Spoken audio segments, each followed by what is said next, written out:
नमस्कार दोस्तों, एक बार फिर से स्वागत है आपका आपके अपने चैनल पर। तो दोस्तों, बाज़ार में एक चीज़ तो साफ हो गई है कि जो लोग मंदी चाहने वाले थे उनका बहुत बड़ा ट्रैप होकर रह गया है। दोस्तों, आज बाज़ार में जिस प्रकार की फिर से तेज़ी देखने को मिली है उससे ये साफ हो गया है कि बाज़ार जल्द ही अब ऑल टाइम हाई को छूता हुआ जल्द ही नज़र आने वाला है। दोस्तों, सभी प्रकार की पॉजिटिव खबरें ये आ रही है, लेकिन अब चाइना की तरफ से जिस प्रकार की न्यूज़ें निकल कर सामने आ रही है कि वहाँ पे जो है एहतियात बरत दी गई है और वहाँ पे कई चीज़ों में खुल कर दी गई है, जिसकी वजह से ही आज मेटल सेक्टर में बहुत ज़बरदस्त जो है तेज़ी का माहौल देखने को मिला है। और JSW स्टील और ऐसे सेक्टर जो है ऑल टाइम हाई के नज़दीक चले गए हैं। तो इन खबरों के बीच अब इन शेयरों का बेड़ा पार होता हुआ नजर आ रहा है। वहीं बात करें मंदी वालों की, तो मंदी वालों के हालात बहुत तगड़े तरीके से ख़राब हो चुके हैं।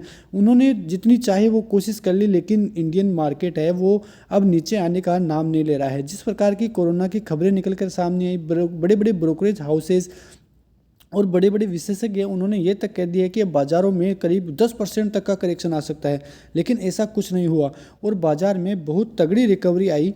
और ये रिकवरी आना बहुत ही ज़रूरी था, क्योंकि नहीं तो मंदी वाले एक बार हावी हो जाते तो बाज़ार को 16,000 17,000 के लेवलों पर ले जाना उनके लिए बहुत आसान साबित हो जाता। लेकिन ये खबरें निकल कर सामने आई कि बाज़ार में यानी कि भारतीय बाज़ारों में कोई भी ऐसी नेगेटिव न्यूज़ है जिसकी वजह से बाज़ारों में गिरावट का माहौल देखा जाए। दोस्तों, जिस प्रकार से इंडिया विक्स में गिरावट का माहौल दिखा है उससे ये अब साफ हो गया है कि बाज़ार में किसी तरह की कोई नेगेटिव न्यूज़ निकल कर सामने नहीं आ रही है।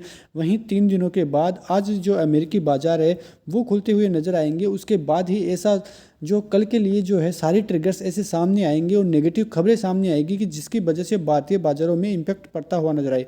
लेकिन कल की यानी कि बुधवार की बात करें तो अब जो बैंक निफ्टी में 10 DMA और 20 DMA पर थोड़ी बहुत बाज़ार में मुनाफा वसूली हो सकती है।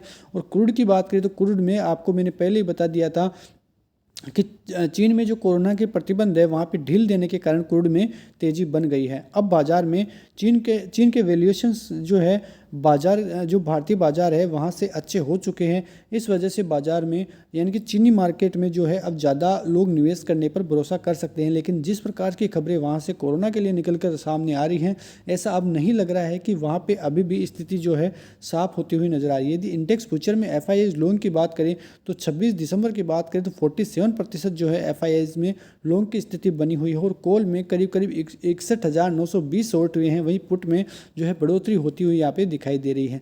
अब बुधवार की स्ट्रेटेजी की बात करें तो US मार्केटों के संकेत बहम जो है बहुत अहम रहने वाले हैं कल बुधवार के लिए। वहीं मंथली एक्सपायरी से एक दिन पहले जो कारोबार में जो एक्शन रहेगा उस पर भी बाजार की नज़रें रहेगी। और यदि नेगेटिव खबरें नहीं आती हैं तो बाजार में तेजी की संभावनाएं ही बनी रहेगी। जिस प्रकार से आज बाजार में गैप अप हुआ उसके बाद से गिरावट देखने को मिली, तब तो ऐसा लग रहा था कि बाजार में गिरावट का माहौल रह सकता है। लेकिन अब फिर कॉल राइटर से यानी कि पुट राइटर से वो हावी होने के बाद बाजार में अच्छी खासी तेजी देखने को मिली है।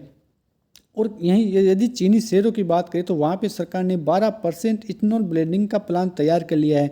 इस वजह से कई शेयरों में 15% और कई शेयरों में 7-8% की तेज़ी जो है चीनी शेयरों में देखने को मिली। अब बात कर लेते हैं वैल्यू इन्वेस्टमेंट पिक्स की यानी कि VIP शेयरों की। उसमें पहला शेयर होगा उज्जीवन स्मॉल फाइनेंस बैंक का। टारगेट रहेंगे 40 रुपये के, ऐसा रहेगा 23 का और करंट प्राइस जो 27 रुपये का चल रहा है वहाँ पर बाइंग दी गई है। वहीं जो दूसरा शेयर है वो है नेस्को। उसके टारगेट दिए हैं 875 के और 750 का इसमें 600 की जो प्राइस है ये चल रहा है और 550 का इसमें SL बनता है। वहीं टाटा इलाक्सी तीसरा शेयर होगा, बहुत ही ज़बरदस्त शेयर है टाटा ग्रुप का, ये भी आप जानते हैं। और इस शेयर में जिस प्रकार का ब्रेकआउट आया है उससे ऐसा लग रहा है कि ये शेयर अब रुकने वाला नहीं है। 6,431 इसका करंट प्राइस चल रहा है। स्टॉप लॉस रहेगा 5700 का और टारगेट 7,190 के रहने वाले हैं। और चौथी और सबसे लास्ट पिक और सबसे अच्छी पिक जहाँ पे यानी कि ICICI प्रूडेंशियल, उसमें ट्रिपल बॉटम फॉर्मेशन बन चुका है। बहुत ही अच्छा शेयर है और करंट प्राइस 450 के लगभग चल रहा है। वहाँ पे बाइंग है। स्टॉप लॉस रहेगा 430 का और इसके टारगेट आ सकते हैं 475 के। तो दोस्तों, एक बात मैं आपको बताना चाहता हूँ कि आप अपनी राय जो है कमेंट बॉक्स में लिखकर हमें भेज सकते हैं, जिससे और लोगों को भी सहायता मिल सके। लेकिन अब भारतीय बाजारों का हाल देखिए तो वहाँ पे गिरावट का कोई नामो निशान नहीं है। और ऐसी खबरें यदि आपको आती हुई दिखती है तो आप उन पे भरोसा मत कीजिए, उनके चक्रों में मत आइए, क्योंकि ऐसा करने से आपको ही घाटा हो सकता है। और ये जो मंदड़ी है उनके चक्रों में नहीं फंसना है। और जो ये ब्रोकरेज हाउसेज है बड़े बड़े, उनकी तो भविष्यवाणियाँ वैसे ही खराब हो चुकी है, क्योंकि उन्होंने 2022 के लिए ऐसा बोला था कि वहाँ पे बहुत तगड़ी तेज़ी देखने को मिल सकती है, लेकिन हुआ उसका उल्टा और बाजार में बहुत तगड़ी गिरावट का माहौल देखने को मिला है 2022 में। वहीं अब 2023 के लिए उनके कुछ और ही जो है ऐसे दिख रहे हैं। उन्होंने बोला है कि 10% से भी ज़्यादा की जो गिरावट है अभी देखने को मिल सकती है, लेकिन उससे उल्टा ही इंडियन मार्केट उनके लिए करता नजर आया है। और वहाँ पे इंडियन मार्केट में ऐसी नॉन नेगेटिव न्यूज़ है और बहुत ज़बरदस्त तेज़ी का माहौल है। तो आप अपने पोर्टफोलियो का ध्यान रखिए। और बाजार की स्थिति साफ है, कोई थोड़ी बहुत नेगेटिव न्यूज़ आती है तो उसका थोड़ा बहुत असर भारतीय बाजारों पर देखने को मिल सकता है, लेकिन इतनी ज़्यादा नेगेटिव न्यूज़ें भारतीय बाजार के लिए आने वाली नहीं है। तो वीडियो अच्छा लगा हो तो लाइक ज़रूर कर दीजिए और सब्सक्राइब चैनल को कर लीजिए। बहुत बहुत धन्यवाद।